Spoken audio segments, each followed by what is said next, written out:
Hi guys, जसं की part 1मध्ये तुम्हाला मी सांगितले मी मावशीकडे साखर चौथीच्या गणपतींसाठी आले.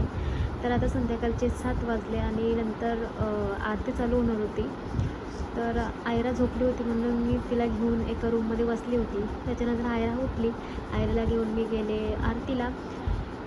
तर बघा किती सुंदर असं ताट सजवलं आहे ना आरतीचा. तर तुमच्याकडे सुद्धा चंद्रोदय झाल्यावरती बाहेर अंगणामध्ये आरती करतात का, हे कमेंट करून नक्की सांगा. तर बघा किती सुंदर असं ताट सजवलं आहे आणि इथे बाहेर आरती चालू आहे. बाहेर आतमध्ये पण आहेत आरती लोक. मग आरती झाली, मग आम्ही जेवलो आणि त्याच्यानंतर मग उरणमधून म्हणजे माझ्या मामाकडून, मी होती मावशीकडे पण माझ्या मामाकडून, मामाचं गाव पण तिथून 10 मिनटावरतीच आहे. सगळी दादाचा, वहिनीचा, गौरी वगैरे, गौरी म्हणजे माझी दादाची पोरी, गौरी, हंसी, अशा सगळ्या पोरी म्हणजे भरपूरच पोरी आहेत आमच्या घरात. पोरींची काही कमी नाही आहे. आता सगळ्यांची नावं घेतली तर ब्लॉग खूप मोठा होईल. तर आम्ही त्या सगळ्याच जणी आल्या होत्या. मग आम्ही पाहिले तर त्यांनी बघून मला खूप सरप्राईज झाल्या, कारण की मी वस्तीला राहिले होते, त्यांच्यासाठी खूप शॉपिंग होतं.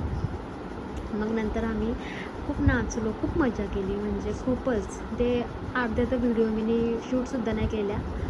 खूप मजा आली.